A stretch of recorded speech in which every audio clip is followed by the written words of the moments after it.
Hello guys. We'll start with Ind AS 113 fair value measurement. A small standard. By now I think we must be comfortable with the word fair value. Correct? It's come out in lot of other standards. Correct?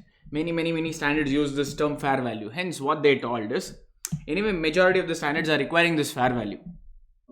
Instead of covering this in each individual standard, let's make a separate standard for this and tell how the fair value should be found out, or what are the basis or what are the things you need to keep in mind when you're finding the fair value. Okay, so this is in a way you could say ancillary standard. It helps you to find the fair value which will be applicable for the other standards basically. Fair enough? So helping standard you could say. Fine now. Okay, first is the exclusion, sir. There are few things which will not be covered under this particular standard. Fair enough. What does the standard give you? The fair value. Correct. The fair value that you arrive as per this standard is not applicable for few standards. One is share based payment as per 102. Remember we required fair value of the option. Yeah. That we use that option model or by Black-Scholes model and get it. So fair value required for that. So it is not getting covered here because Ind AS 102 says how to go about doing that. In our problems I've told you they will only give it. You don't have to worry about fair value. Correct? So you do not have to refer back to Ind AS 113 to get the fair value for share based payment. That's the first one. Okay. If you have any leasing transaction, Ind AS 116 talks about it. Or if you have some measurements that have similarities to fair value but are not fair value, like Ind AS 2 we have done inventory should be valued at cost or net realizable value, whichever is lower. NRV and fair value have similarities but they are not same. Okay, and Ind AS 2 or accounting standard 2 gave how to value a net realizable value.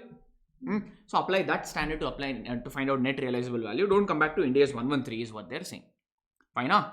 We'll do Ind AS 2 in a bit. We'll do there. We will see how to find out net realizable value or not. They have similarities but they are not same. And similarly value in use. Have you heard this term value in use? VIU somewhere? Yeah. Yes, when we did Ind AS 36 impairment of assets. Correct?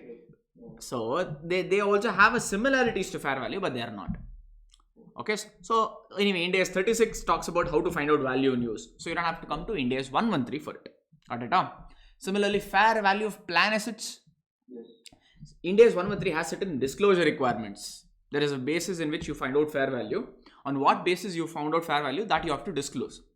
But if you go back to Ind AS 19 employee benefits, correct? We find out fair value of plan assets as well as defined benefit obligation. We show them separately in balance sheet or we net off. So that is one disclosure exemption given for it. So if you have any plan assets ka fair value, you need not disclose because plan asset itself you are not showing. You are netting it off with the DBO and showing, no? Hence that is one disclosure exemption. It is not called out in your books. I'm just saying it. Okay. Disclosure exemption for plan assets you can write here.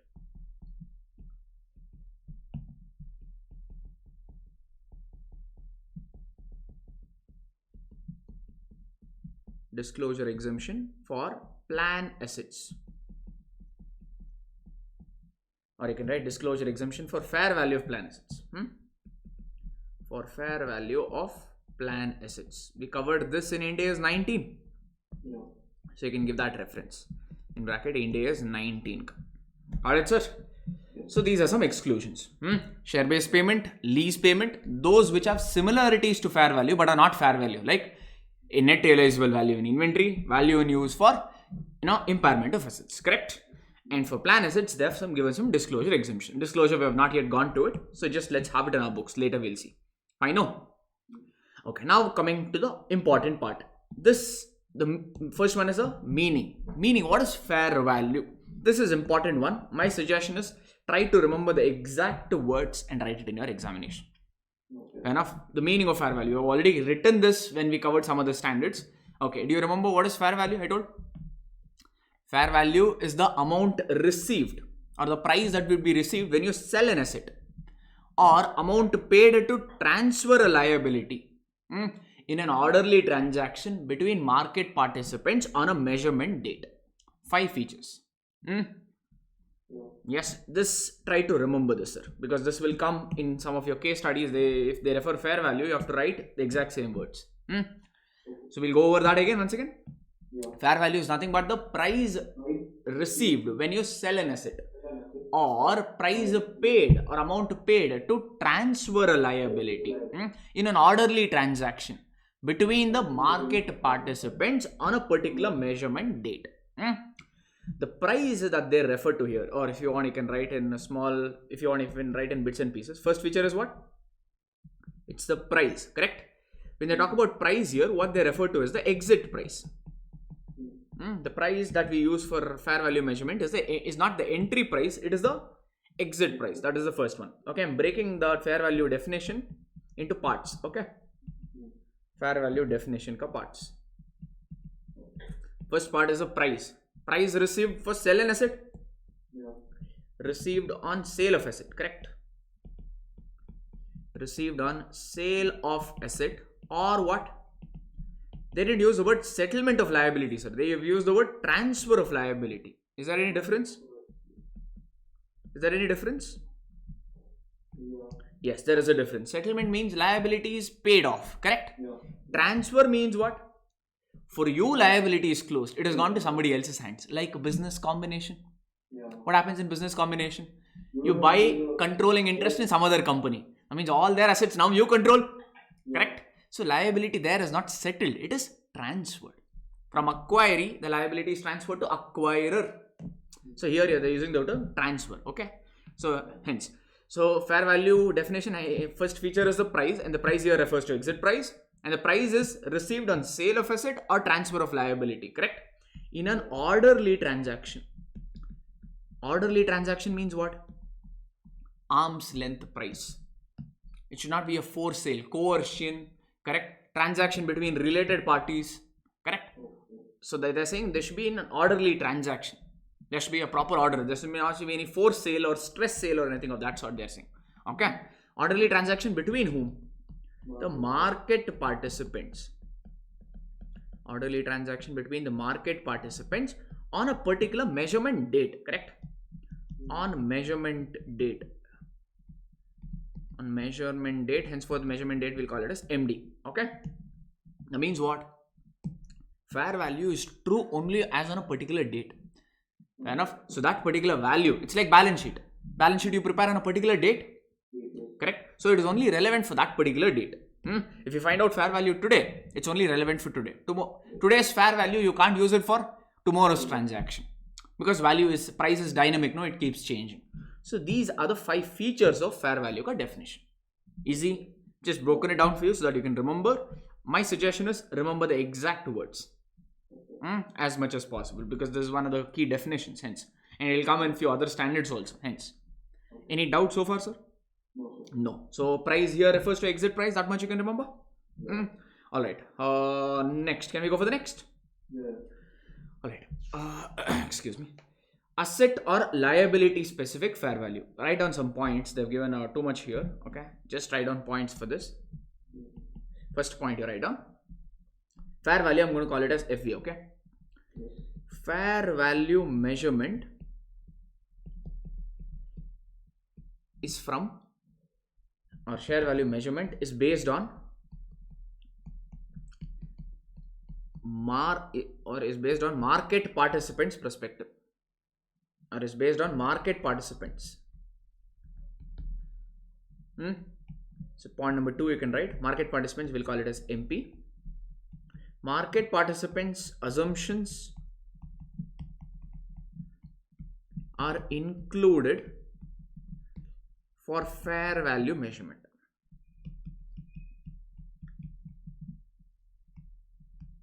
Third one,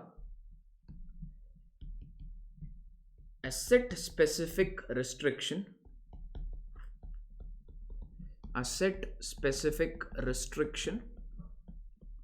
are considered for fair value measurement. That is point number 3. Point number 4, entity specific restriction entity specific restriction are not considered for fair value measurement.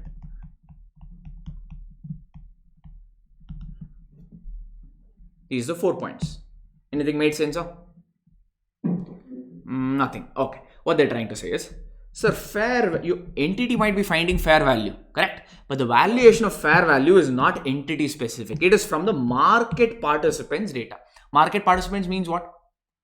The guys who transact in market, buyers and sellers, correct? So from their perspective, you find out fair value. That is the first observation.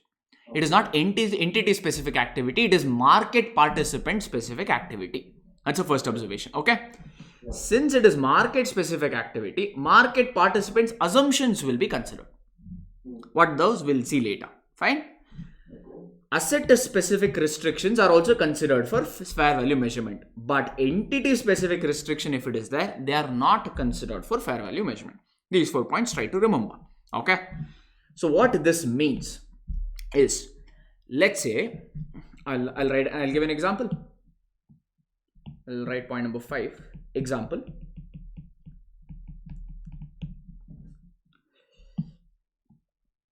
So let's say we have a whiteboard card, sir.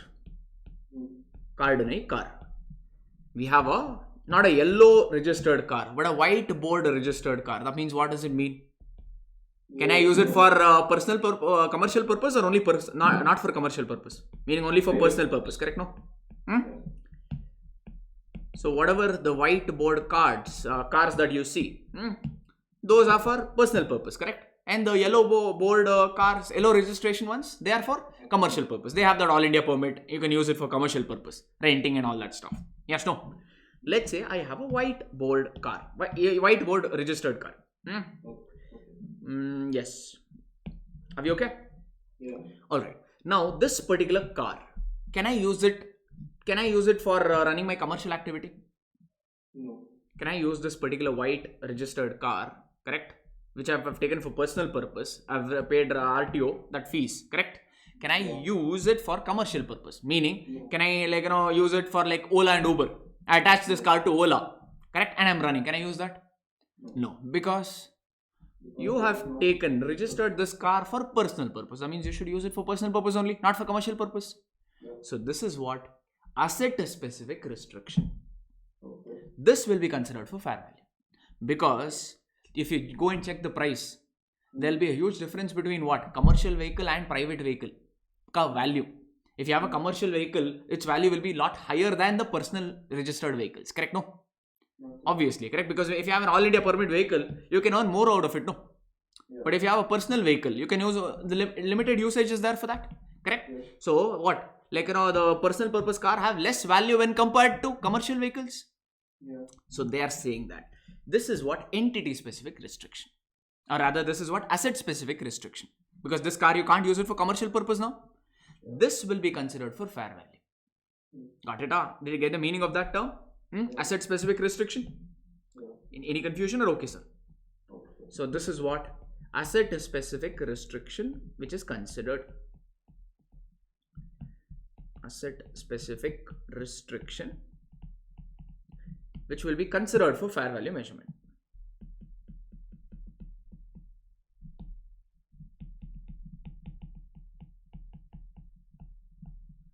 Are we okay with this? First example. Let's take another example. Now I have a car, sir. Commercial purpose car.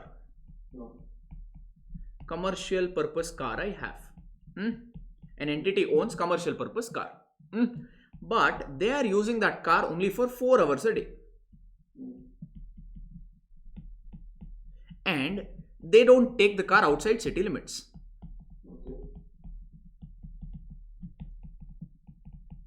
They put in that. Okay. Why? Their choice.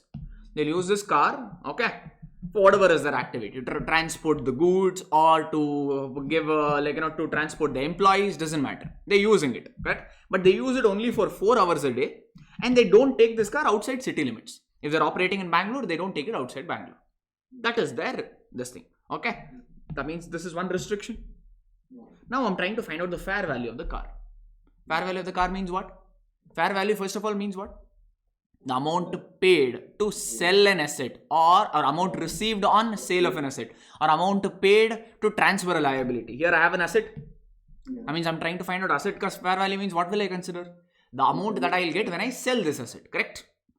Correct. There is a one restriction on this asset. Will I consider this for fair value or ignore it? You tell me now.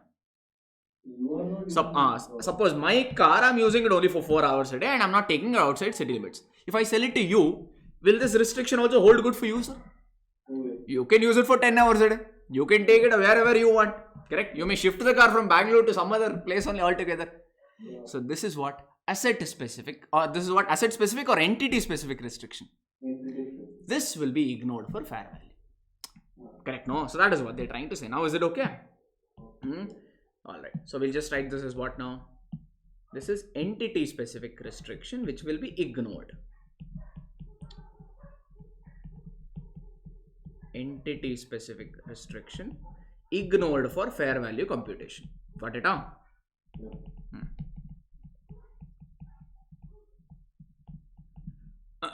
Because fair value measurement is not entity driven activity, it is market participants driven activity.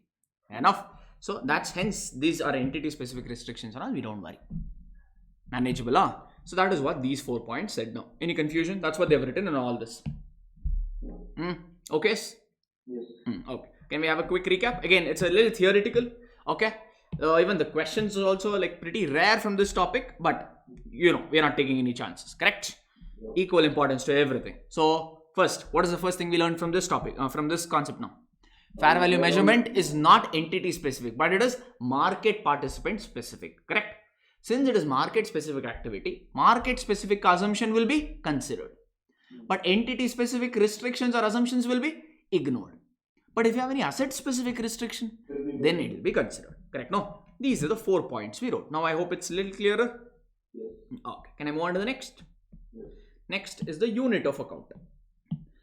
Unit of account means, just write down a pointer there. I'll give you short notes for this. Okay. Study material is little dry.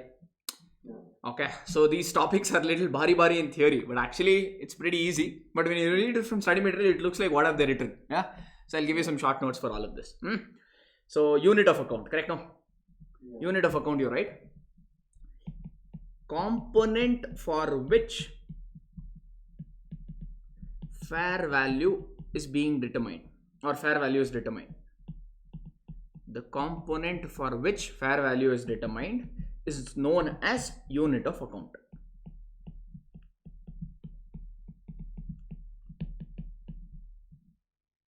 Okay.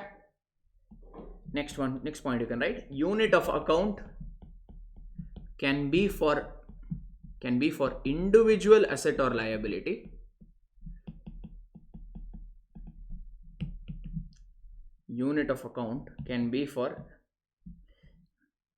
individual asset or liability, or for group of assets or liability. For group of asset / liability. In bracket you can write CGU. What is CGU now? CGU, cash generating unit. Okay. So unit of account is the next concept. Okay. Unit of account means for what are you finding the fair values? Okay. Simple thing. Unit of account means for what are you finding the fair value? Are you finding the fair value for asset? Let's say in this example, car, correct? I was trying to find out the fair value of what? Car. That means car is a group of asset or it's individual asset? Individual. So that is your unit of account in this particular case. Suppose you are doing an impairment check as per Ind AS 36. What does Ind AS 36 say? If individual asset is not capable of generating independent cash flows, then you have to do impairment check at cash generating unit level, CGU basis. CGU is the smallest group of identifiable assets which can generate independent cash flows. Yes or no? CGU will consist of only one asset, or it's a group of assets and liability. So that means if you're finding fair value of CGU means you're finding unit of account will be what now? Not just individual assets, that group. So that group will be known as unit of account in that case. Simple. Whatever you're finding the fair value, that component is referred to as unit of account. That could be individual asset or liability or a group of assets or liability. Like in the case of CGU, it's a group of asset or liability. Manageable on?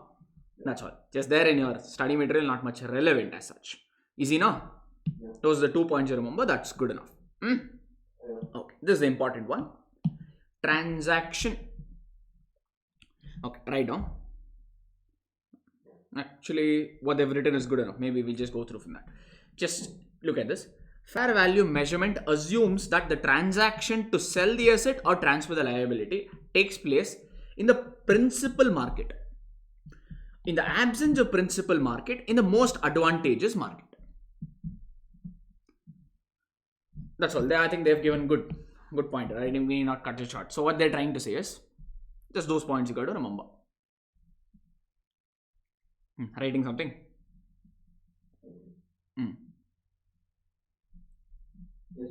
Can I? Okay. So fair value means there is a transaction of buying or selling happening here. Yeah.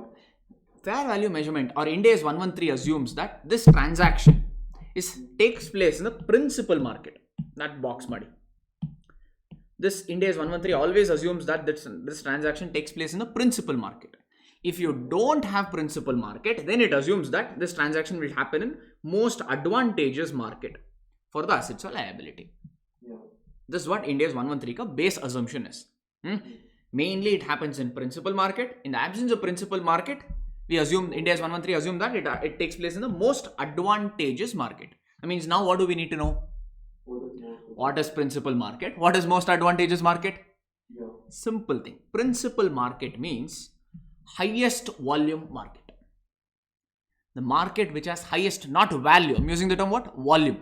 The market in which the component is being traded in a large quantity or highest volume. That is known as principal market. Got it on? Like, to give you an example. Here only they have given, okay, principal market mein just one line mein what you can write now then? Instead of writing all this, what you can write? You can just write highest volume market, can I write? Yeah. Highest volume market is referred to as principal market. Confusion or okay? Okay. Okay. Now, let's say there is a share, sir. They've given the same example, that only I'm saying. Let's say there is a particular shares. Let's say there is Wipro ka shares. Wipro ka shares are listed both in Bombay Stock Exchange as well as National Stock Exchange. One company, Wipro, they have listed their share both in BSE as well as NSE. Okay.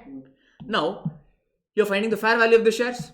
Yes. Normally, if you just check the trading price, they will not be same. If BSE may, let's say the price is 99.12. In NSE, it could be 99.94. Possible, there will be a difference. There will not be a huge difference, but there will be a difference for sure.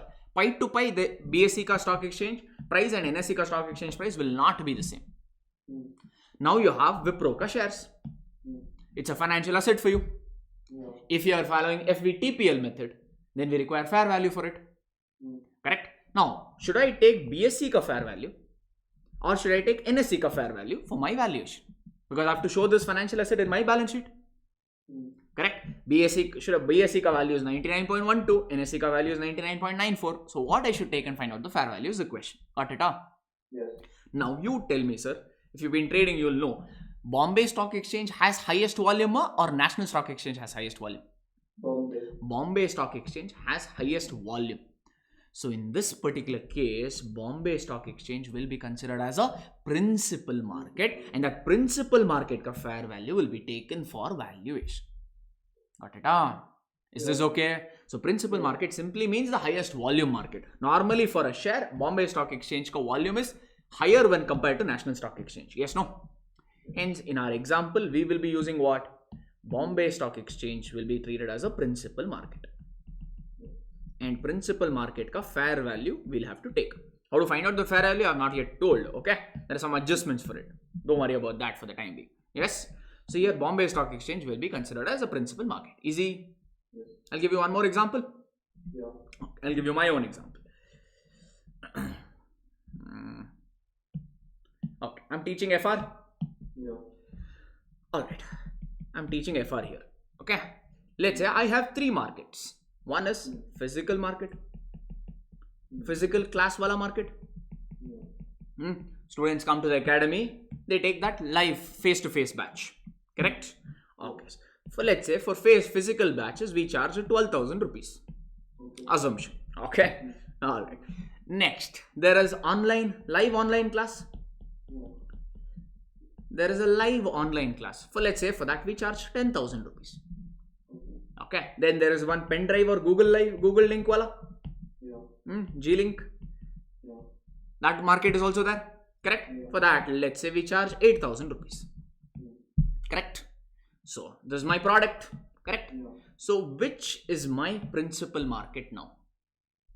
Wherever maximum number of Perfect. Principal market is what? The most highest volume market. Okay. Let us say physical class mein I have 50 students. Live online mein I have 20 students. Pen drive mein let's say I have 30 students. Is it okay? All these are assumed. Okay. So now you tell me from this perspective, or one moment, hang on. I'll just modify this example. Pen drive mein let's say I have 70 students. Just modification, okay? Alright, let's say I have 70 students here. Can you tell me what is my principal market in this case? Pen drive would be my principal market. Yes or no?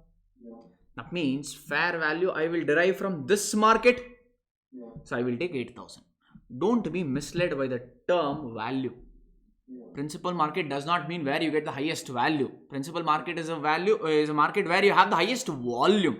Since for me pen drive market is giving I have the highest students here, I will consider pen drive price, correct, as my fair value, ignoring these two.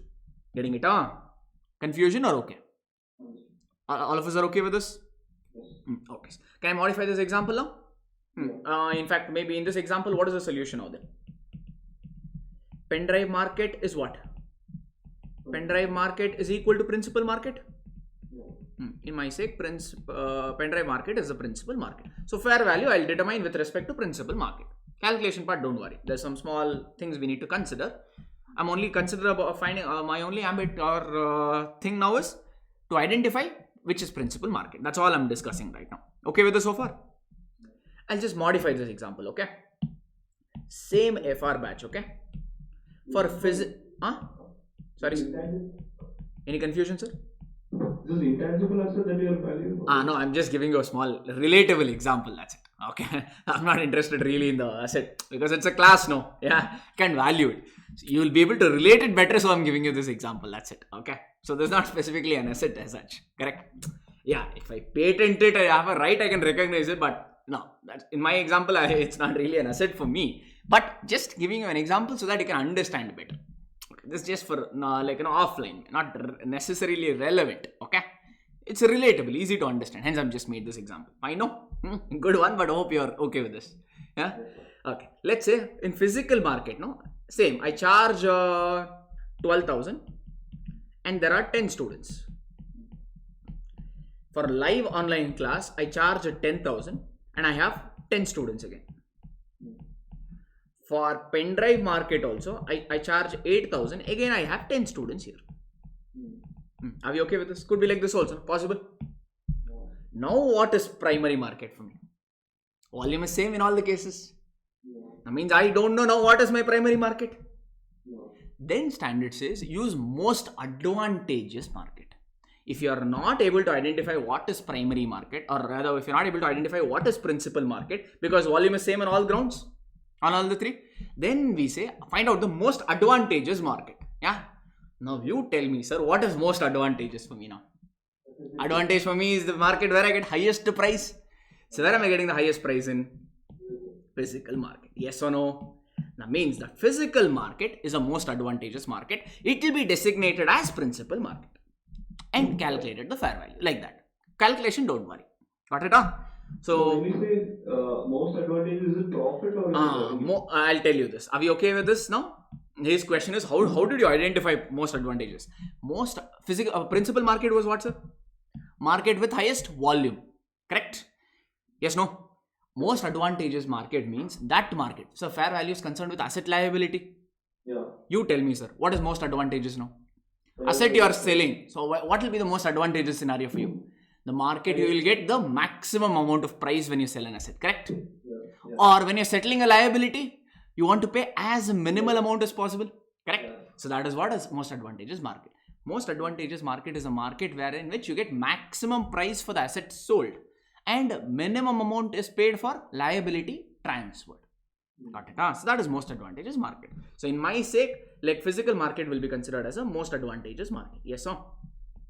Okay. So physical market is equal to most advantageous market.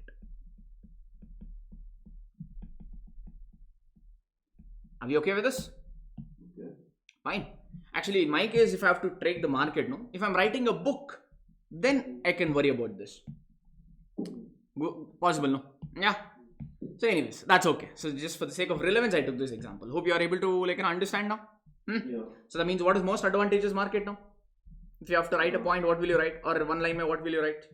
If volume is same, then in all markets, then wherever the company gets maximum price for the asset or minimum payment for liability.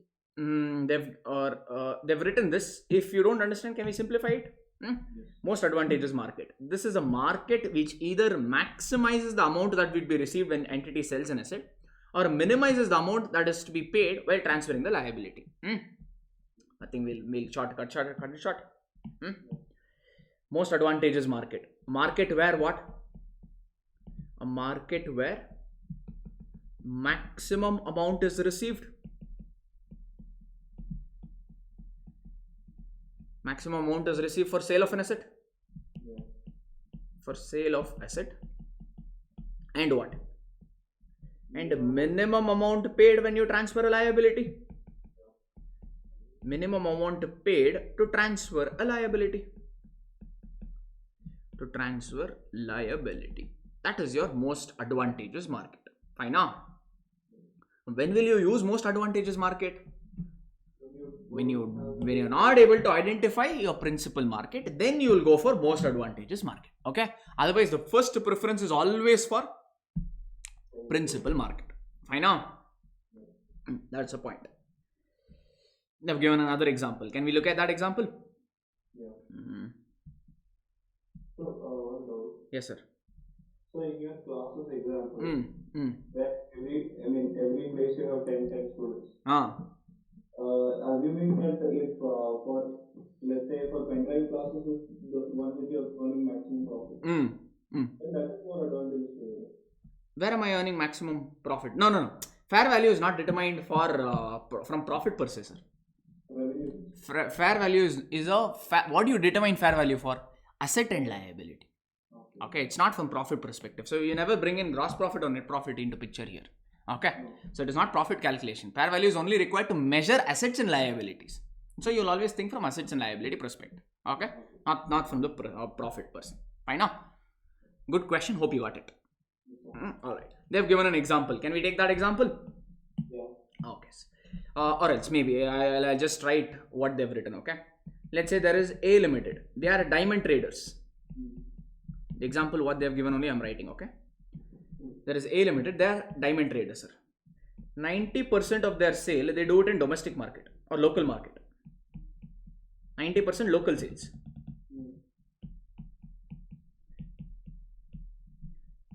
Local sales. Let's say at 20,000 rupees per carat. 1 carat of diamond they are selling in the local market at 20,000 rupees. Okay. Fair enough. Whatever percentage carat that is, that's okay, irrelevant. Okay. And 90% of the sales we make it in local market only. 10% of sales, is export sales for us. 10% we do export sales. On export sales, there is government restriction. Meaning beyond this much value, you cannot export. Okay. So that let's say comes up to 10% of my sale. Maximum I can export only 10%. Beyond that, I can't export. But when I do export sale, I sell it at 50,000 rupees per carat. Okay. Are we okay? This is what a company is dealing in. And which is natural for a company, correct? No, they'll have both local sales as well as export sales. Local sales constitutes 90%. And the price for in the local market is 20,000 per carat. Export sales constitute only 10% and the price is 50,000 per carat. Now you have to tell me what is the primary market here. 90%. What is the principal market rather here? 90%. Principal market is what? The market with highest volume. For this company, highest volume is happening at what market? Local market. So local market will be considered as what? the principal market, and fair value will be only found out from principal market, meaning this 50,000 is irrelevant for me. Fair enough. So don't take fair value in the market whichever gives you highest price. It is not what? Fair value is not price based activity. It is what?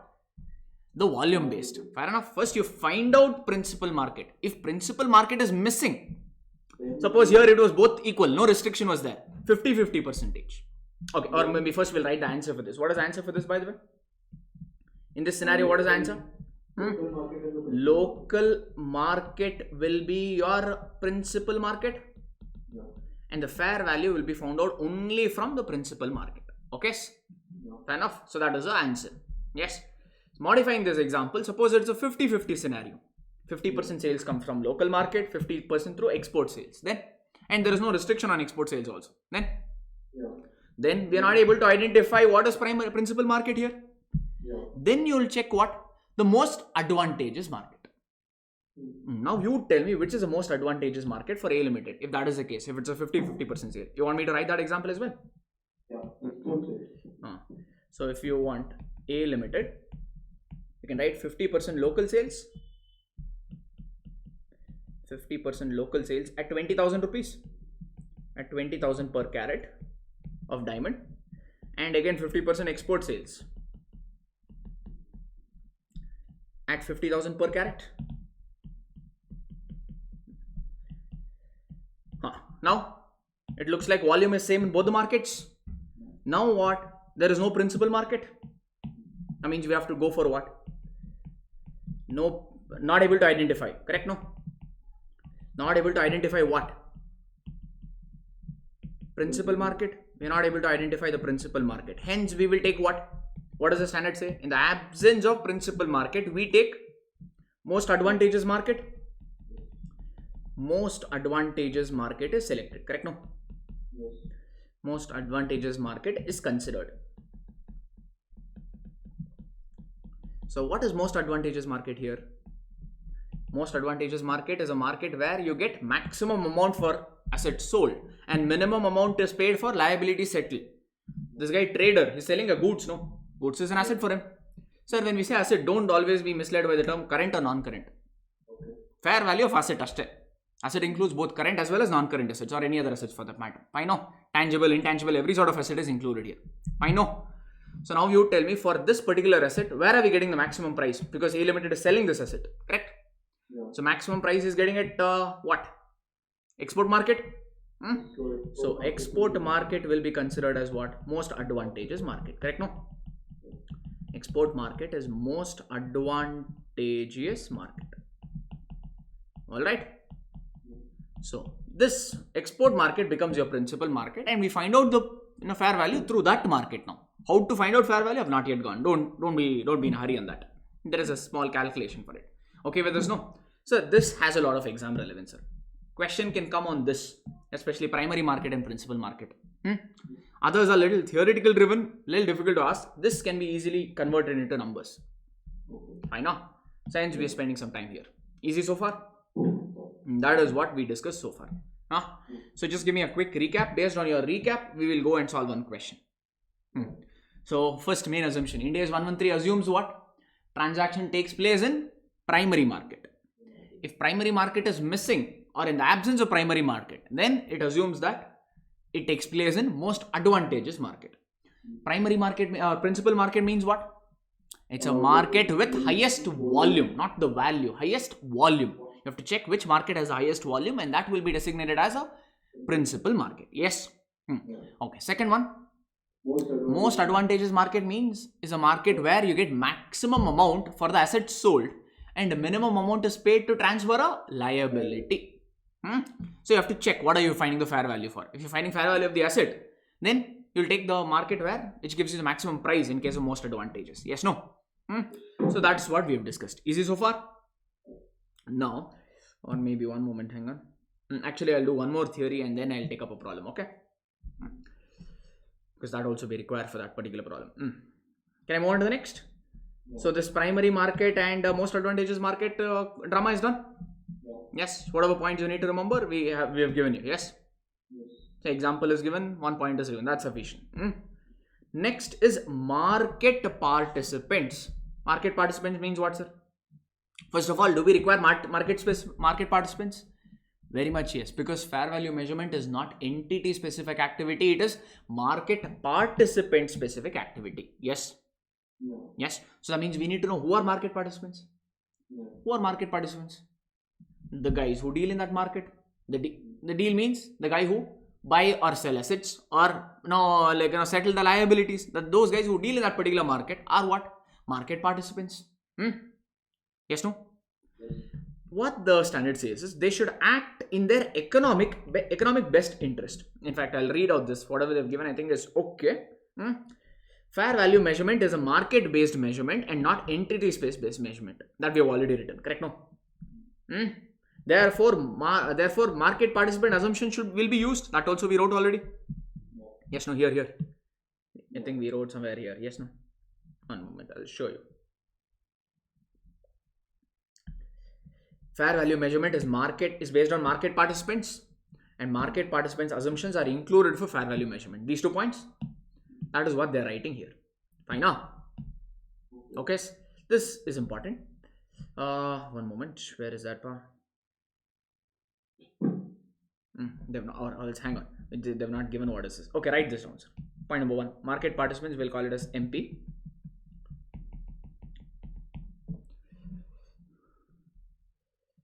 Point number 1, you can write the parties that transacts in principal market. The party that transacts in principal market or most advantageous market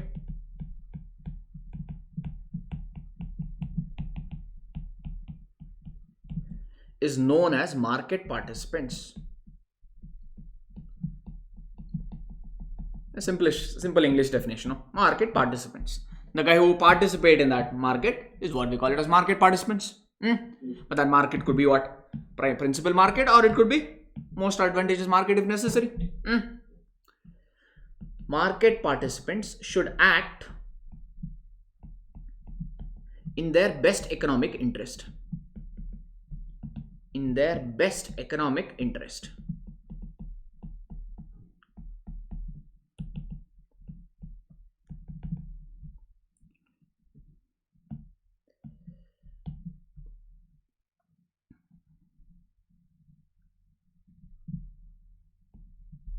Comma, you can write they should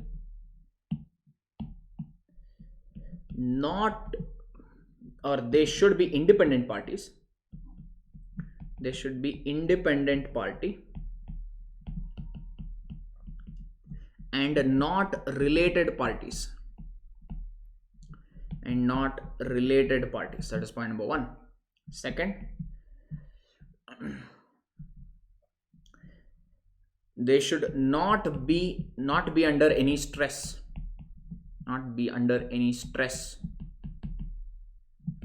Or forced to enter into a transaction.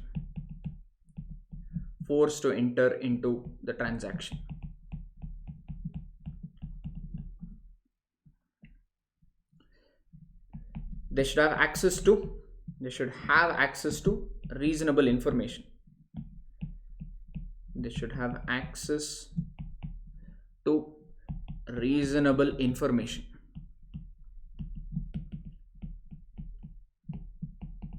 about the market.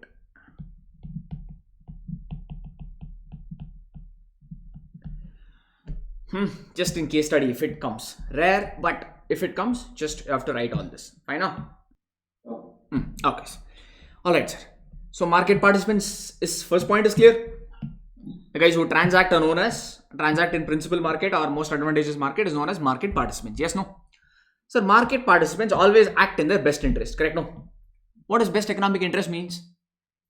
If they are selling the assets, their intention will be to sell it at maximum price. Correct, no? Correct? If they are incurring any liability, they want to incur as minimal amount of liability as possible. Correct? That is their best economic interest. Yes, no?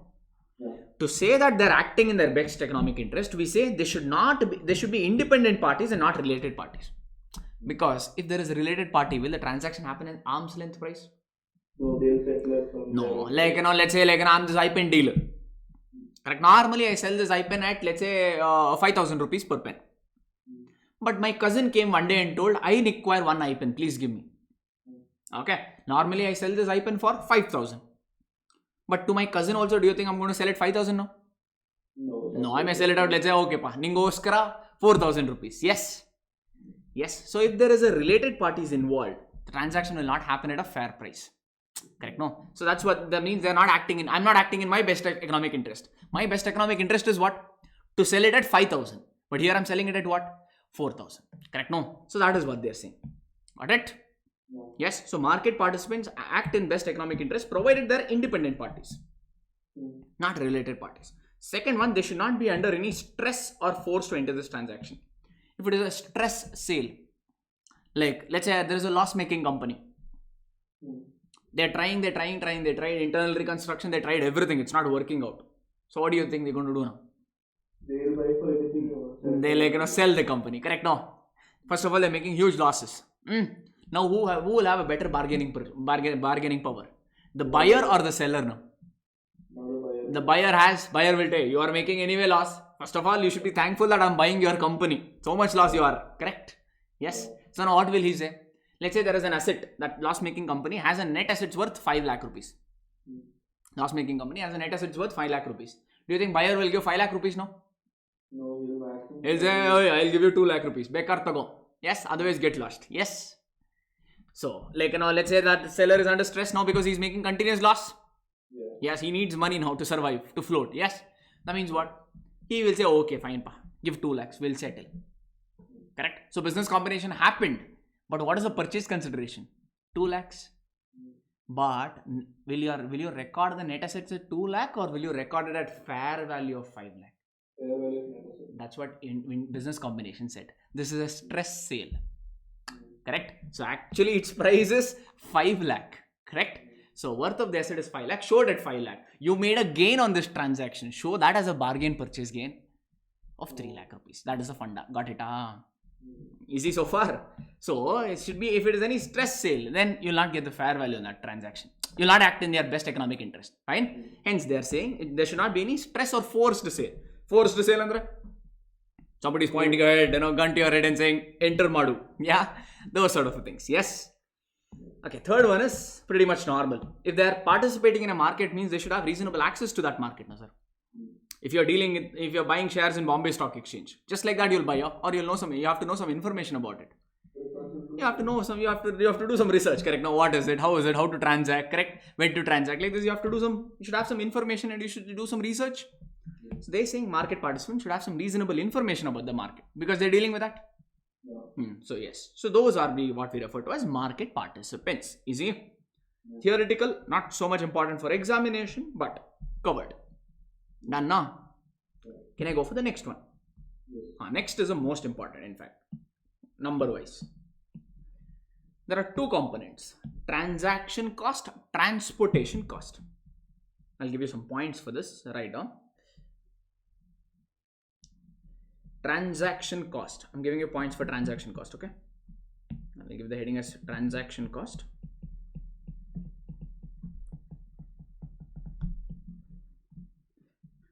Transaction cost could be what, sir?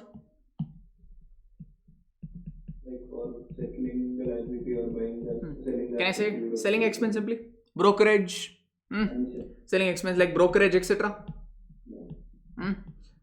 Or you can just say brokerage. Because one guy is selling, other guy could be buying. No? So we'll just call it as brokerage. Fine now? Brokerage, etc. So for that, what we need to do is what I'm trying to give you some points. Okay. Transaction cost is not a characteristic, and my suggestion is remember the same words. Okay. Because they'll give you problems based on this. If it comes for 6 marks, you'll have to give some theory also. Transaction cost is not a characteristic of asset or liability. Point number 2, or you can write continue there only, but characteristic of a transaction,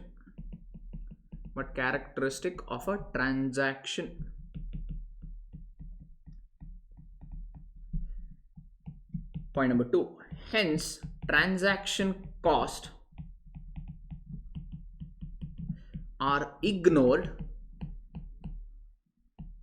for fair value calculation. Transaction costs are ignored for fair value calculation. That is with respect to transaction cost. We'll take up another one and then we'll cover, okay? Next one is transportation cost.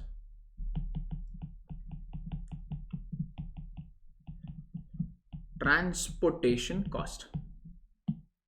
Under that you can write point number 1. Transportation cost is incurred. Transportation cost is incurred to bring the asset from its current location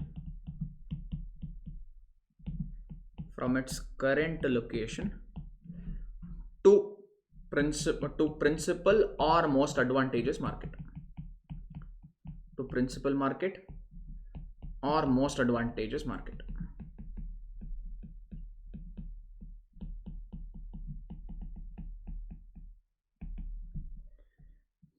Point number 2. Hence, transportation cost changes the characteristic of the asset.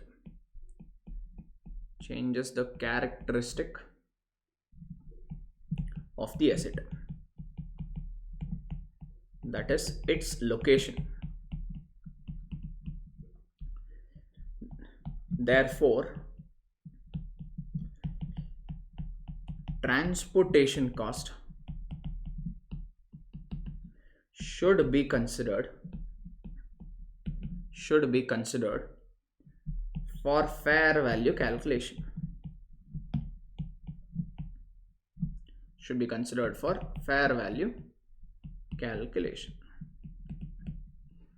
This is the points. Anything you want to copy? Okay, simply if you want it as a formula, let's say in the problem they say find out fair value. If there is transportation cost, you will deduct it for fair value calculation because you are paying. Okay. If it is a transaction cost, you will not consider it if you want it as a formula. Fine. Or maybe I'll give you a small, here only it is there, that table. If you want, you also remember this, sir. When you're finding principal market, sir, if you're finding fair value through principal market, transaction cost, what did I say? Transaction cost should be ignored. Yes? It is not considered. Transportation cost, however, is considered. When you're going for most advantageous market, both are considered. For most advantageous market, both transaction as well as transportation cost is considered. For principal market, only transportation cost is considered. The other one is ignored. This is a formula. Okay. Sorry, we'll see that. This point is here. Can we go for this? Okay. Let's say you are selling some shares, sir. Normally, to sell the shares, you may take the help of a broker. There'll be a brokerage. Let's say you sold the shares for 100 rupees, or let's say the share is quoted in the market at 100 rupees. The share is quoted in the Bombay Stock Exchange for 100 rupees. That means 100 rupees looks like the fair value of that asset, that is investment for you. Correct? But in order to sell that asset, I want to incur a brokerage of 10 rupees. That means net amount I'm going to get is only 90.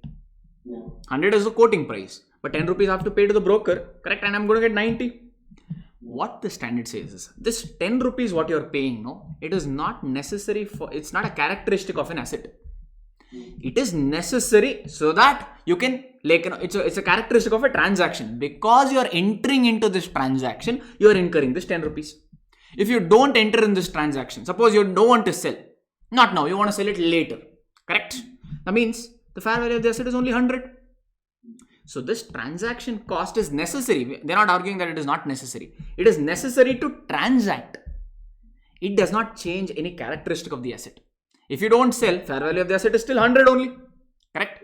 Hence, India's 113 says, if there is any transaction cost, ignore. You don't have to consider, you don't have to deduct the transaction cost to find out the fair value. Manageable. That means in my example sake, what is the fair value now? Is it 100, is it 10 or is it 90? It is only 100. So transaction costs are ignored for fair value calculation. Manageable. This is a pointer. Easy now or confusion still? Yeah. It is necessary to execute that transaction, but it is not necessary for the asset. And you are finding fair value for the asset? No. Yeah. Correct? Hence they're saying, that's the point. Now let's read this point again.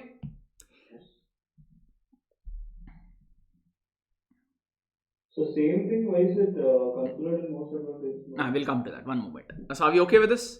I will read this point one now. Transaction cost is not a characteristic of an asset, but it is a characteristic of a transaction. Since you are entering into this transaction, transaction cost is coming. Yes, no? Yeah. So it is a characteristic of a transaction and not of an asset. Hence, transaction cost should be ignored for fair value calculation. That point is okay for you now, I guess. Okay? Can we take up the next one? Next one is transportation cost. Now, because of transportation cost, the whole characteristics will change. What is that? Suppose I have a car in Bangalore, correct? I'm selling it, let's say my principal market is, let's say Chennai. I deal with that often. Assumption. Okay? Now, let's say right now the car is in Bangalore, I have to take it to Chennai. Correct? So that means for that I'll incur transportation cost. Sir, you tell me, is the usage of car in Bangalore same as the usage of car in Chennai? No. Is the road condition, pollution norms, petrol charges, the petrol fuel or whatever, the other conditions. Is it same between Bangalore and Chennai or they are different? The characteristic of asset will change now then. Why is the characteristic of asset changing? Because you moved the asset from Bangalore to Chennai by incurring transportation cost. Hence they say transportation cost is incurred to bring the asset from its current location to its principal market or most advantageous market in the absence of principal market. Yes or no?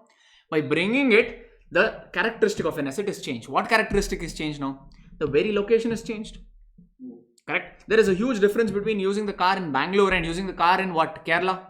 If you are, let's say, using the car in Munnar, correct? A place called hill station. Will it give the same mileage? Can you run in fifth gear and say, wee, can you go? You will go wee like this only. Yes, no. There's a huge difference. Yes. So the whole characteristic of an asset will change. The whole characteristic is the location. Hence, the standard assumes that transportation cost should always be considered for fair value calculation. So if there's any transportation cost that you're incurring, let's say we sold an asset. The selling price is 100 rupees. But now to make this sale, I have to incur a transportation cost of 20 rupees. That means what? My fair value will not be 100 now. Fair value will be 100 minus 20, which will be 80 rupees. Got it? So if there's any transportation, not necessarily it has to be there. If at all they have given that there is a transportation cost, you will deduct that and find out the fair value. This is the funda. Got it? Yes. Because this is a characteristic of an asset that, however, transaction cost is not a characteristic of an asset, but a characteristic of a transaction. Difference between the two, you got it? Yeah. If you have to tell in one line, what is it? Transaction cost, ignore. Yeah. Transportation cost, consider. That's all. For fair value. Are we okay with this? So about most advantages, you wrote something. This one may be a little confusing for the time being. We'll do one problem. Now it will be clear. And we take up this problem, this table, if you're having a little doubt in this, whatever doubt you asked, correct? Why is, I think your doubt was, why is transaction cost considered for most advantageous market? Yeah. That's what your doubt was. Okay. We'll take this through a problem. It will be easier to do with numbers. Manageable on. So far, whatever we have done, is it okay? Except that one doubt portion. All this is okay now? Yes. Again, thumb rule is what? Transaction cost ignored, meaning you don't have to deduct the transaction cost to get the fair value. In the first example, fair value will be 100 only, correct? Because 10 rupees is a transaction cost like brokerage. However, if you are incurring transportation cost, that will be deducted and that balance amount only will be taken as a fair value. Manageable on? Okay, let's apply this in question number 1 first, or one of the questions we'll take up. In fact, the very first question on page number 608 question number 1 you come to. You have less number of questions in this topic. So this is one good examination question, you could say, sir. Good chance. If at all there's some planning to ask this question from the chapter, planning to ask the questions from this topic, there are only 2 or 3 topics where the questions can be really asked. One such topic is this. Yeah, can we? No. An asset is sold in 2 different active markets at different prices. So there are 2 different markets for this asset. Okay.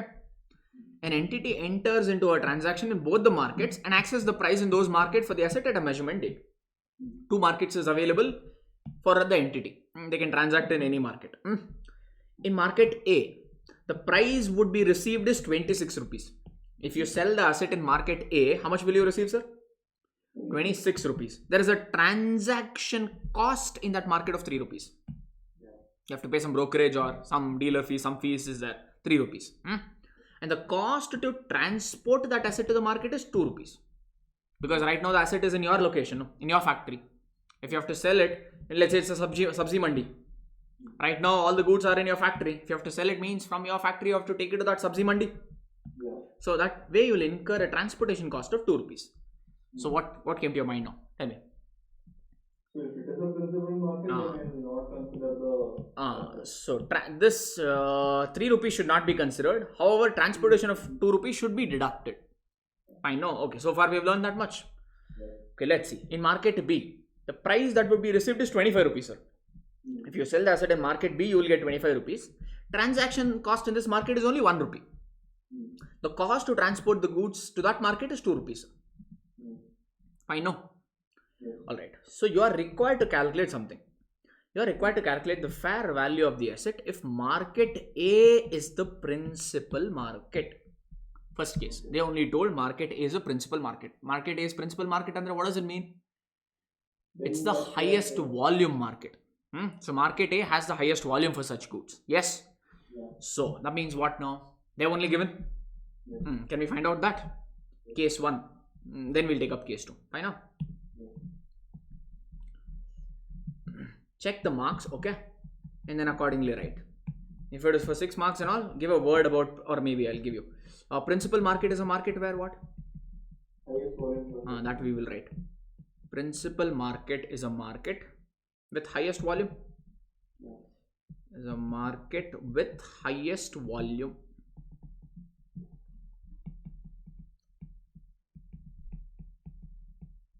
And what is the case 1, by the way? What did they say? Market A is principal market, correct? Yes. Market A is principal market.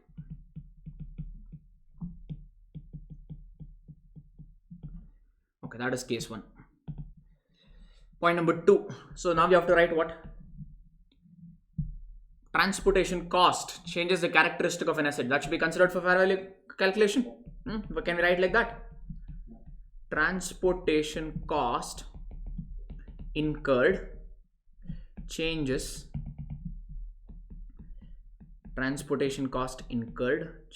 the characteristic of an asset. Changes the characteristic of the asset.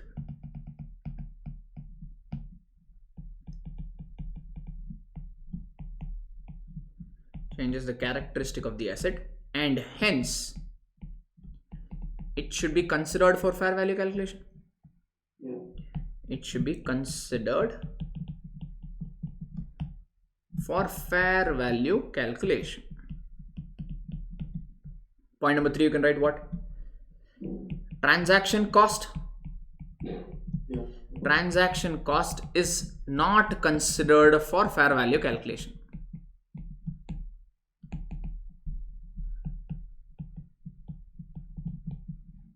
As it is what? As it is a characteristic of a transaction. As it is characteristic of a transaction and not asset or liability. Correct? No? And not of an asset. As it is characteristic of a transaction and not of an asset. Slash liability. Okay, so no. These are the points. I'm assuming 6 marks in writing. Okay. Okay, so they've only given the principal market is A, sir. Point number 4 you can write. Therefore, fair value is equal to fair value calculation. How do you calculate fair value, sir? What have they given? Amount that you receive. So price receivable they've given. So how much is the price receivable? In primary principal market A, 26. if you sell the product in market A, it will fetch you where it went. It will fetch you 26 rupees. So we'll write that. Less what I have to do? Less only transportation cost. How much is transportation cost now?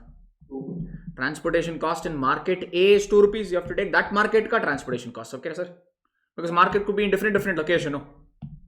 Okay, so whatever transportation cost is incurred to get the goods to that market only you should consider. So which is 2 rupees for market A. Alright, so if you do this, what you're going to get is a fair value. So fair value is equal to how much? 24. Fair value is equal to 24 rupees. So this is the fair value that you'll use for calculate that asset or liability, whatever it is. Fine. Now, this is your case 1. Easy. Yeah. Now, can we read case 2? We have written this already. No. Okay, so case 2 can we read? The fair value of the asset. Second case, find out the fair value of the asset if none of the market is principal market. In the first case, they only told market A has highest volume, so it is principal market. In second case, they told none is principal market. That means how do we find out? Quantity of volume. No, you have to find out the most advantage. In the absence of primary principal market, you take most advantageous market. Most advantageous market means what? Where Maximum amount you will get, correct, when you sell an asset. Minimum amount you have to pay when you have to settle a liability, correct? No. Now you tell me honestly, sir. Maximum amount is what? If you sell the goods in market A, will you receive 26 rupees? Yes, you will receive 26 rupees. But will 26 rupees come into your hand or a transaction cost of 3 will be deducted? So that means you get 23, correct? And to transport the goods, you have to incur 2 more rupees. That means amount you get only is how much? 21. Yeah. Hence, both the things should be considered for most advantageous market. Most advantageous market means you will get the market where you get maximum price. Maximum price you will get after deducting everything. No. Hence, all the things should be considered under most advantageous market. We got it? It is not considered for fair value calculation. It's only considered to find out which is most advantageous market. Yeah. Manageable? Are we okay with this so far? Okay, so I'll write the case and keep solving it. Maybe that will help you. Case number 2. Case number 2, mein, what are they saying? Should I write it here or parallel? Oh, maybe I'll write it down only. One moment, huh? Case number 2. Case number 2. None of the market is principal market. Yes. None of the market is principal market.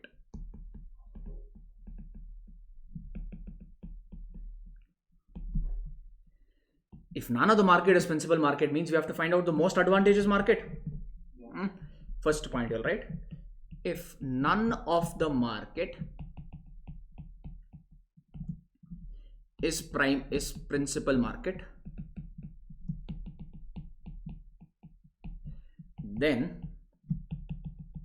most advantageous market should be found out. Most advantageous market should be found out or should be used, correct? Alright. So point number 2, I'll write most advantageous market.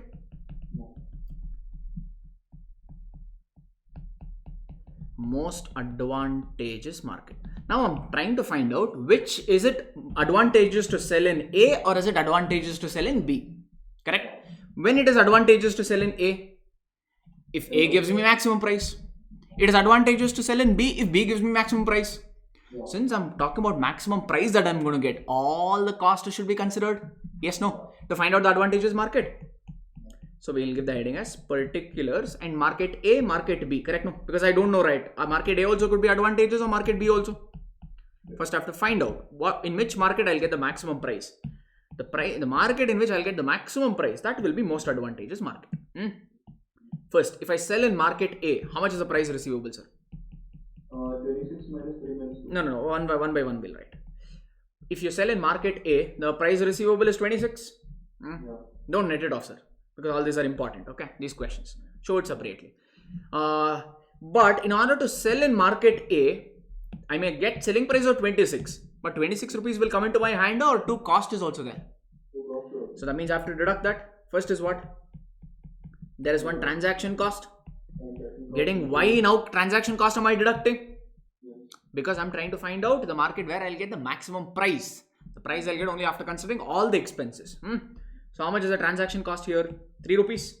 Yeah. Okay. So 3 rupees I have to pay as transaction cost. Then in order to sell in market A, I have to transport the good. No. Yeah. So that means I'll incur some transportation cost. Yeah. Transportation cost. How much is the transportation cost I will incur, sir? To sell the goods in market A? 2 rupees? Yeah. 2 rupees. That means what is the maximum amount I'll receive? Net price receivable will write, okay? Net price receivable. How much is the net price receivable now? 21. So if you sell in market A, 21 rupees will come into your hands. Yes, no? Let's do the same check for market B. Instead of market A, if you sell the goods in market B, you will get a price of 25. Yes. So price receivable will be 25. But in order to sell the market B, you have to incur transaction cost. How much, sir? You have to incur a transaction cost of 1, transportation cost of 2. Yeah. So 1 rupee will go off as transaction cost, 2 rupees will go as transportation cost. That means how much will you get? 22. Now you tell me which is most advantageous. B. B is most advantageous market. Yes or no? Yeah. Now listen to this. Market B is most advantageous market. Yes or no?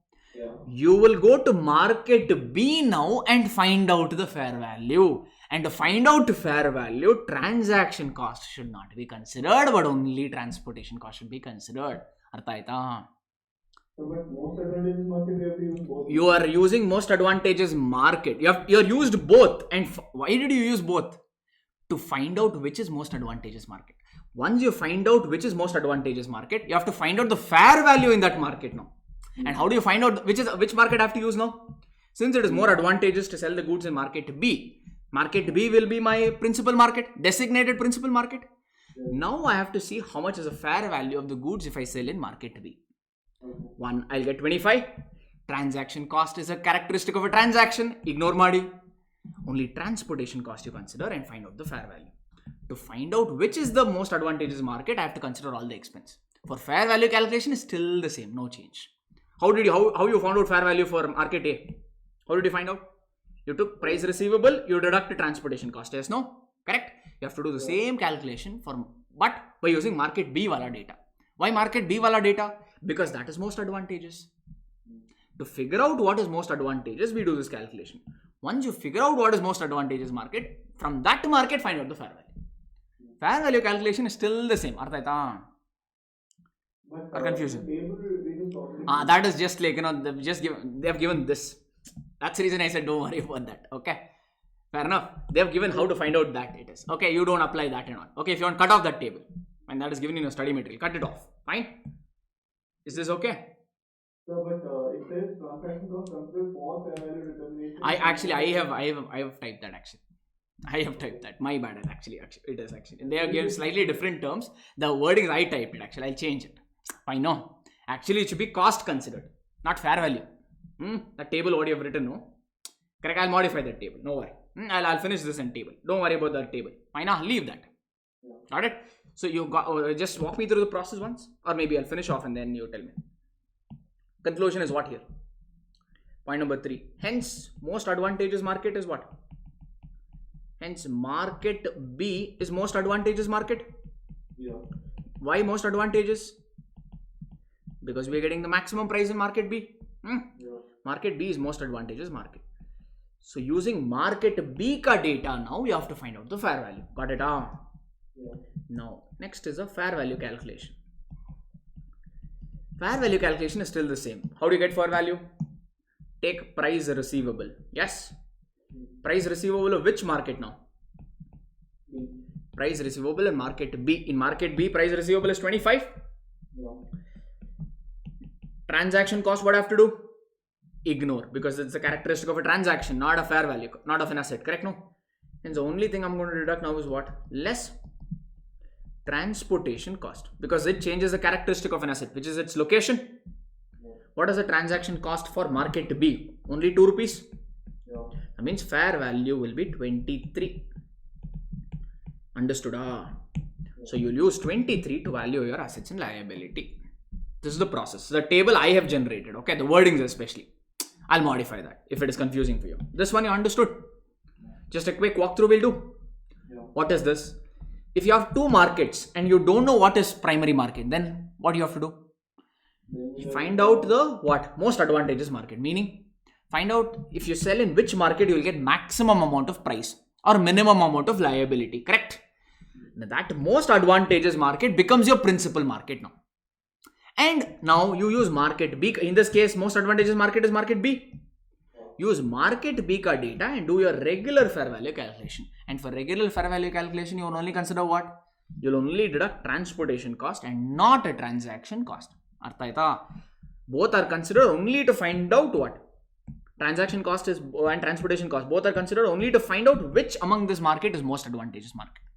It is not considered for fair value calculation. Don't mix and match. Hope now it's clear. Tell me in your own words what you understood, because this is very important from examination per se. So if none of the market is principal market, then most advantageous market will be found out. How do you find out most advantageous market? Or most advantageous market, check all the costs. Consider all the costs. Consider all the costs. Cost includes both transportation as well as transaction. Both the cost all the costs you deduct. Only then you'll get to know the net price.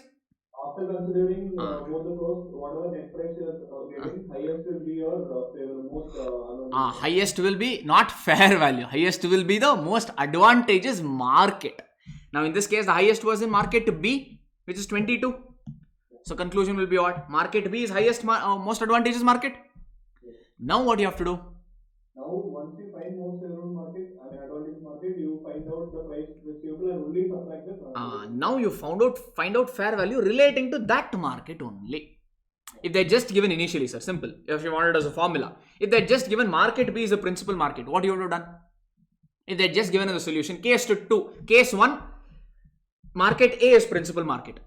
Okay. Case 2, market B is principal market. Like that, if they're given, what you would have done? Then that most advantageous is not required. You would have just taken what? Price receivable, deducted transportation cost and done it. Fair value calculation is same. That is not changing. For fair value calculation, you only consider transportation cost and not transaction cost. Find out. There are multiple markets. In order to find out the market where we get maximum price, for that we consider all the expenses. Got it? That was that table. Manageable? Okay. Any confusion now or okay? So if you want to modify that table now, it's actually not transaction cost considered. You write. That's it. Actually, in your notebook, no, it is not the exact words. Actually, Hari Barima, I modified that. I'll tell you the exact words, okay? In the table, if you will check the study material, they just say transaction cost. They're not using the word fair value now. I wrote off this by mistake. Cancel it off. Actually, study material, this table is there. They only use transaction cost. That's it. And transportation cost. Nothing else is there. Now it makes sense. Correct? No? This transaction cost is considered for primary market. What? For principal market, transaction cost is not considered. For transportation cost, however, is considered. For most advantageous market, you have to consider both. Because only then you will find out which is the most advantageous market. No, that is the table. Actually, cut off this. It's not for fair value calculation. This I inserted by mistake. Now it's fine, I believe. Yes, no? Correct, no, sir? So if we didn't want to cut, then we make most advantageous market also no yes. I didn't get that. What is that, sir? Okay, fine. You can write that also as no yes. Yeah, fine. You can do so. If you want to keep this, then you have to still write no yes. And one more you have to write. What is that? To find out most advantageous market, deduct all expense. Like that you can write if you want. Sir, I think what he's saying is, modify the table like this. It will be helpful for us. So what he's saying, primary or principal market. Principal market, and then what is the other one? Most advantageous market. Correct? No? Yeah. To find out the fair value. Correct? Yeah. Transportation or transaction cost. Transaction cost for fair value will be what? No. Correct? No? Because transaction cost is ignored. Yes. However, transportation cost. Yes. Transportation cost for fair value calculation very much considered. So yes. But to find out most advantageous market, you deduct all expense. He's saying write like that. To find out which is most advantageous market,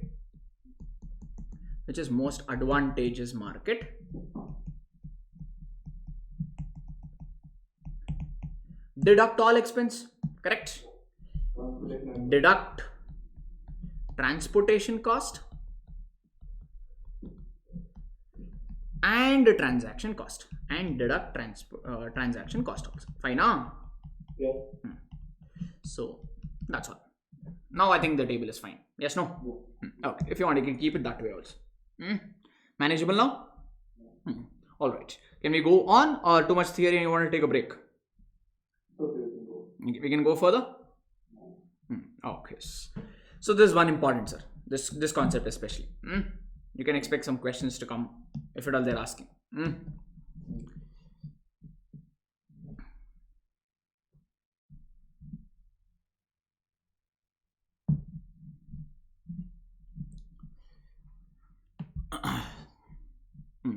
Can I? Yeah.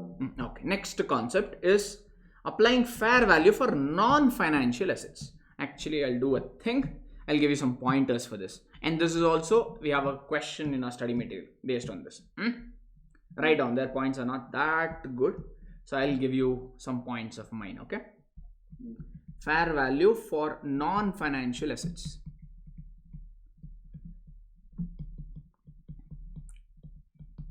So financial assets means what? Cash, contractual right to receive cash, or what is a financial asset? 6 components was there, no? Remember equity? India's 109. Any of it things you remember? What are those? First is cash. Cash is a financial asset. I'm saying six components of financial assets, no? Remember? I forgotten. Cash is a financial asset. Equity instruments of another entity.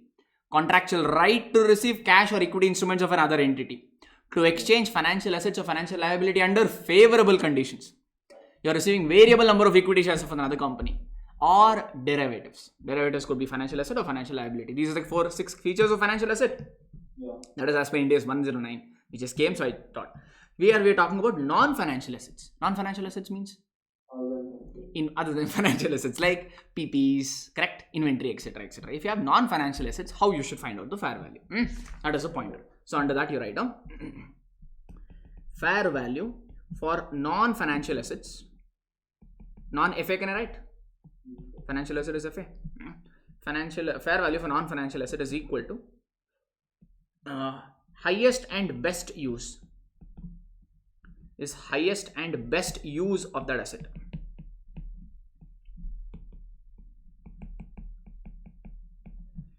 Fair value of non-financial asset is highest and best use of that asset. Point number 2. Highest and best use. Highest and best use of the asset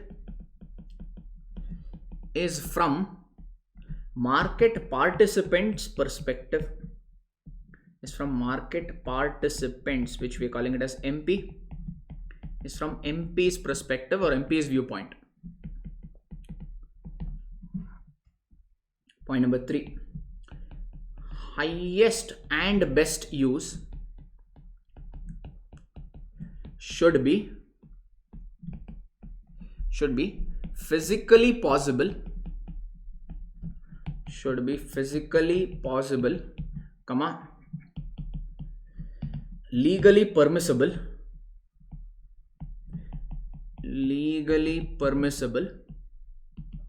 and financially feasible.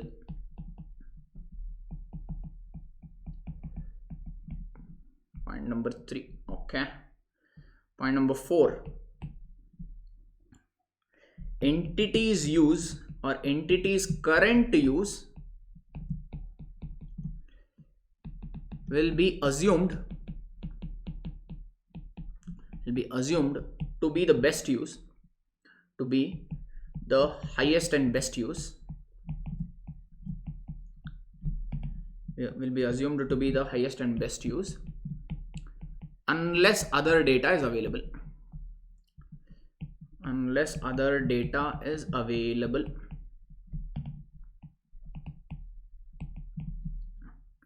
Okay, these are the points. There's a case study based on this question, so you have to remember all the 4 points.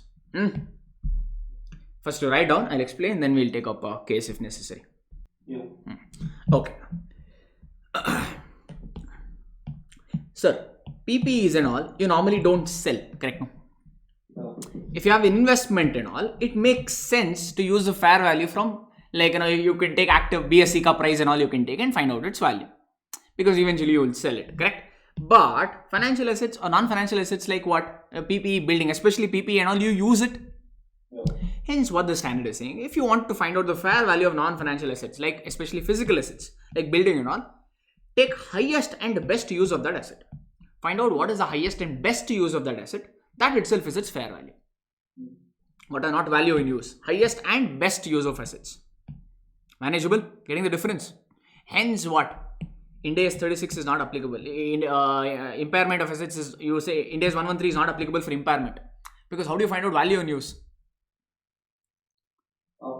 It is entity driven value in use. But this highest and best use is not entity specific. It is from market participants perspective. Hence they gave the exemption there. For leaser and that, what is that other one, impairment and all, don't apply the standard. Because that standard is saying a different thing. We are giving different things. So don't mix and match. Chocho baat mat bedi. Okay? Are we okay? Yeah. Alright. Fair value of that non-financial asset is highest and best use of that asset. Highest and best use of that asset is from the market participants perspective. Fair enough. And highest and best use should be physically possible, legally permissible, and financially feasible.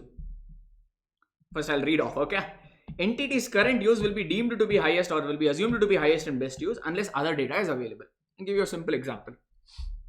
Now, I'm using my iPad to deliver lectures, correct now? Correct? So, I have an iPad, correct? So, I'm using that to deliver class. So I'm using it for this. That means this is my highest and best use. Fine. Let's say I want to sell it to you.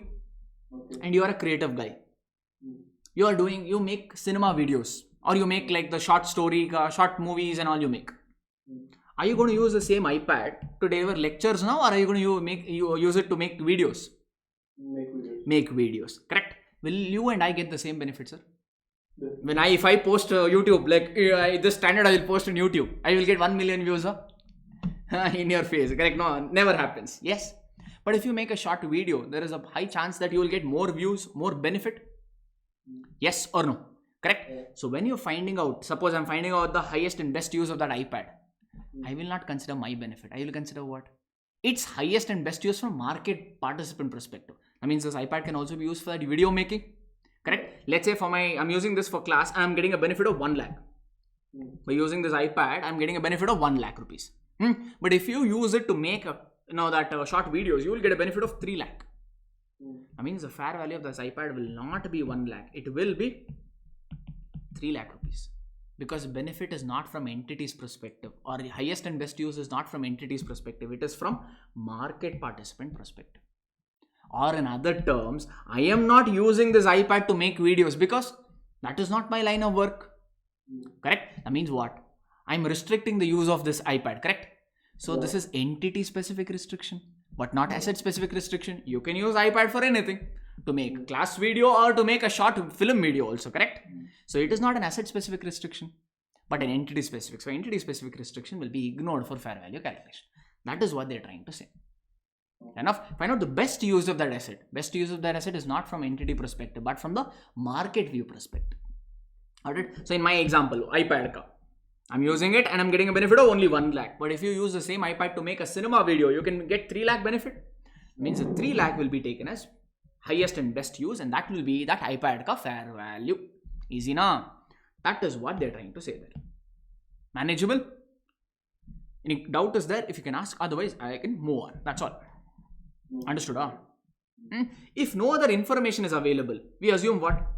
Entity's use only is highest and best use. If I don't have any information, there's a particular asset which I have only developed, I have not purchased. I only constructed a plant and machinery. I am only using it. I don't know if it can be used for any other purpose. Lack of data is there. Then what will I assume? My usage only is what? Highest and best use. That is what the 4th point is all about. Correct? Normal assumption is entity's use will be considered as highest and best use. But if you have any other information, if in the problem they say It can be used for other purpose also. Then you'll compare which gives the highest, more benefit. That will be highest and best use. Manageable, no? Here, iPad, if it is used for cinema video, it gives you 3 lakh benefit. That means this is giving you more benefit or higher benefit. This 3 lakh will be taken as highest and best use or fair value of that asset. Manageable, that's all, sir. Easy. We have a case based on this. Can we take up that case? Or if you have any doubts, we can take it up. So remember only these points. Okay, what they've given, material not required. Can we go for that case? Or any questions? From highest and best use of the asset, how do we get fair value? No, they're saying, since you don't sell all these assets normally, so take highest and best use itself as fair value. You don't have to find a fair value from highest and best use. Highest and best use itself is fair value. That's what we've written here. Check. For fair, if you're finding fair value for non-financial assets, standard is saying that itself you take it as fair value. Okay. You don't have to find the fair value from that. No transportation clause, blah blah and all. That use itself will be taken as what? Fair value. Which they will give you in the problem. How to find out that? It is a whole exercise. Like finding out value and use and all. That they will give you in the problem. You have to use discount factor, present value and all this stuff will be there. They will give that. Classroom, it is difficult to do that. Yes, no? In examination, they'll only give. And you don't have to worry about that. Hope your question is sorted. Yes. That highest and best use itself is fair value for non-financial assets. For financial assets, we have something else. We'll go for it later. Good with this now? Yeah. Okay, we'll take up question number 2 then. Yeah. I'll give you a minute to just go through this, okay? Because this is what we have to write. Just go through this 4 points once. Or if you went through means I'll go through, I can start with the case. Because this only you have to write in the case. It's a case study based.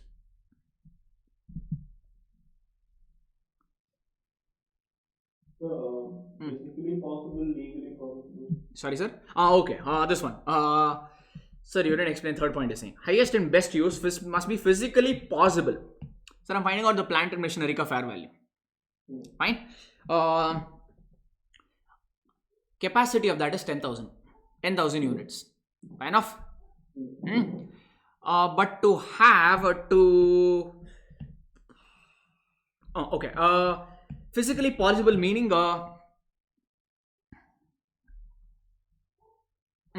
plant and machinery you have constructed. Okay, or you have a plant and machinery. Yeah.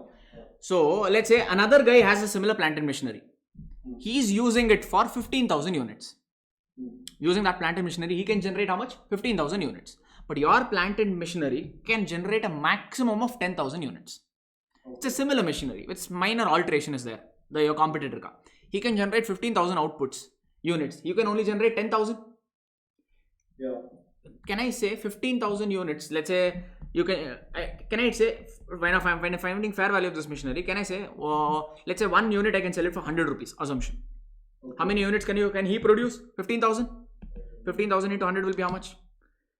15 lakhs, correct? Yeah. Can I say 15 lakh is the fair value of this asset, sir? No, because using my machinery, I can't produce 15,000 units. Maximum I can produce only 10,000 units. Okay. And the benefit per unit is 100 rupees. That means fair value of that asset is only for me 10 lakhs. Got it? Because physically it is not possible for me to produce more than 10,000 because that is my maximum capacity. Correct? No? So that is what they mean by physically possible. Yes, no? Yeah. Or a building example. You have a building. Your building is 10 years old. Baju mein one more building has come. He has constructed 5 floors. You have constructed 3 floors. Correct? He has constructed 5. You have constructed 3. Okay. Can you also construct 2 more floors?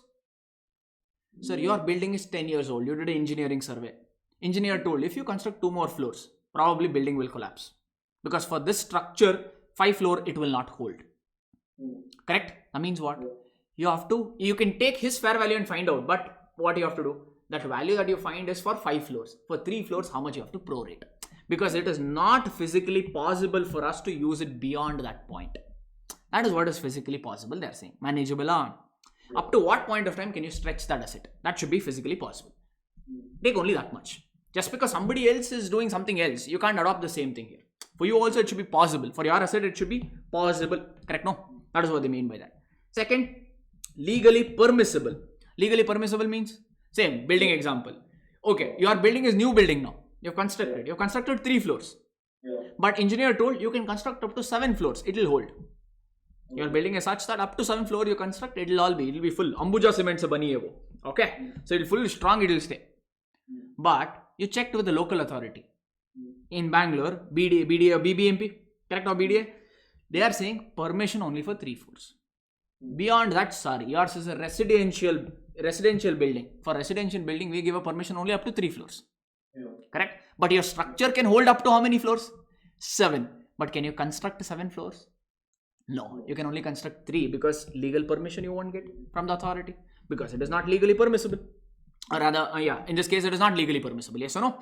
So when you're finding fair value of that asset, okay, you should not find out the fair value of the asset by thinking I can do it for 7 floors. Only 3 floors ka value you can find because only up to 3 floors only it is legally permissible. That is what they're trying to say. Got it? Yes, sir. Financially feasible is what? To construct 4, you have 3 floors now, you can construct 7 floors. They gave permission, but for that you require funding also, no? Correct? Let's say it costs 200% more. To construct 3 floors, it will take 1 crore. Okay? To construct 4 more floors, it takes 3 more crores. Now, huge cost is there, correct? Yeah. So financially also it should be possible, correct? So you have to consider all these 3 factors and determine the fair value. Yes. Case study mein you can write all this. Practically difficult. They will not be able to test you this. Fine, or they'll only have to tell it is financially possible or not possible, like that they only have to tell because we don't know the financial position, no? Correct? Yeah. So that way they can't test. So hence this is, if you can remember this line, that was just be good enough for your case.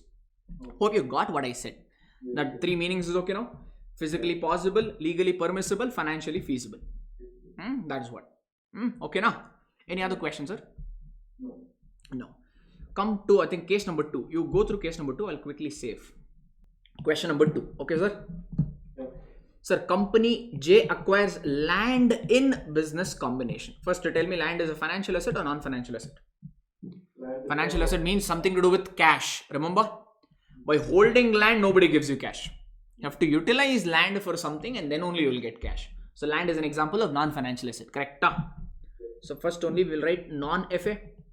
Yeah. You don't have to even go further. If it is a non-financial asset, what provision should start running in your mind?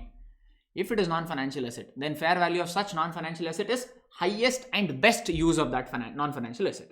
And that highest and best use of that non-financial asset is from market participant's perspective or from his perspective. Okay?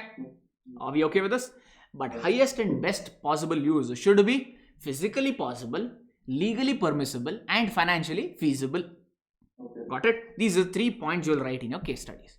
Then these are 3 common. Other than that, you'll have to just check and add up. Masala aagbekaste. Okay, now are we okay with this? Now can we read further? So this for non-financial asset we'll use best use, and for others we'll use. We'll come to that yet. Others have not even gone to it. Others we'll figure it out. Okay, there's only for non-financial assets, one by one. Okay. Can I proceed with the case? Others will come. Don't have to worry.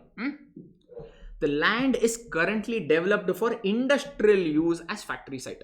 That means current use is what? Industry use as factory site. We have constructed a factory out of that land and we're using it as a factory in the industrial zone. Although land's current use is presumed to be the highest and best use unless market or other factors suggest a different use. Yes, no. There's a normal assumption. Whatever we are using, we assume that is the best use possible unless we have other data to comment upon. So let's see. Company J considers the facts that nearby sites have recently been developed for residential use as high-rise apartment buildings. You are using it as a factory, correct? If you sell that land, because fair value is a price received for asset, when you sell that asset, correct? No?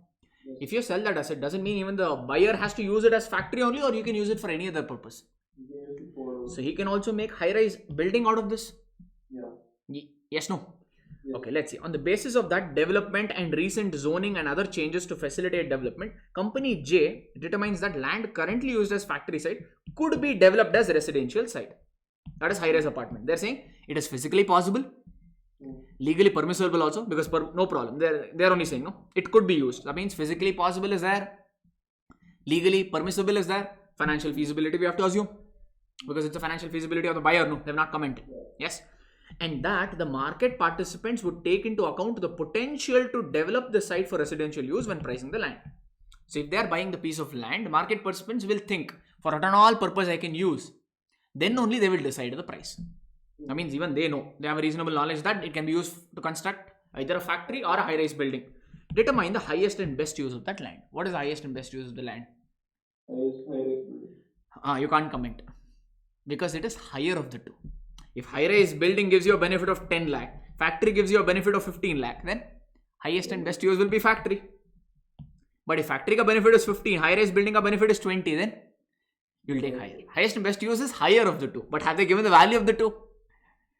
Have they given this? I have assumed like this. Have they given any numbers here? So you should not write one-way answer. You should always write subjective answer in these cases. So how will you write? Find out the value of the factory under the existing use.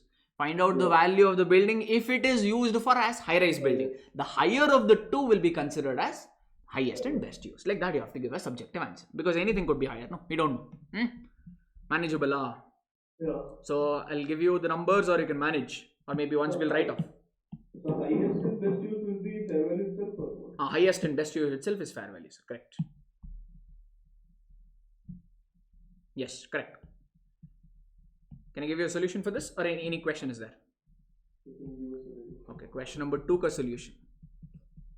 We are writing this, okay? We have already written this for practice. What is the first point? What is the first point we have to write? Fair value of non-financial asset is what? Is the highest and best use of that asset? Is highest and best use of the asset. Best use of that asset. And highest and best use of that asset is from whose perspective? Highest and best use. Highest and best use of that asset is from market participants' viewpoint. Is from market participants' point of view or viewpoint or perspective. Third, but that highest and best use must be highest and best use should be what? Should be physically possible,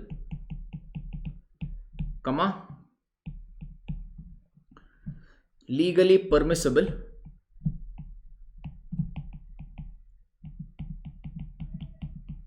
and financially feasible.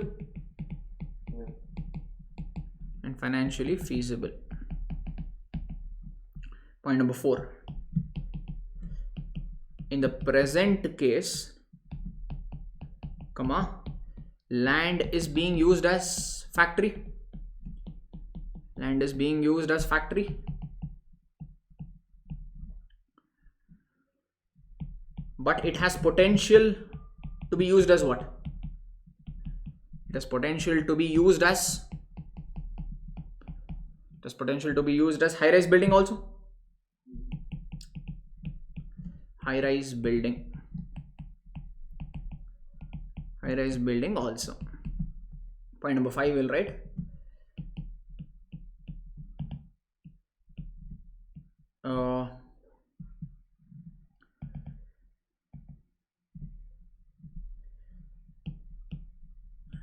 Value of the land under its current usage, its current usage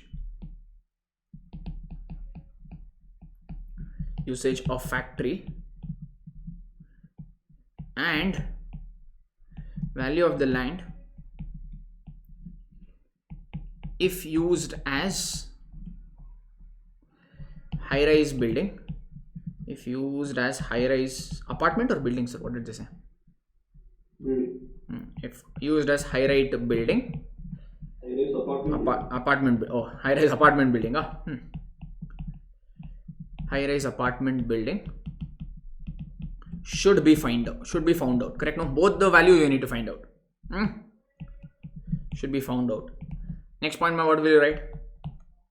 higher of the above two will be considered as highest and best use. Yes, no? Higher of the above two values,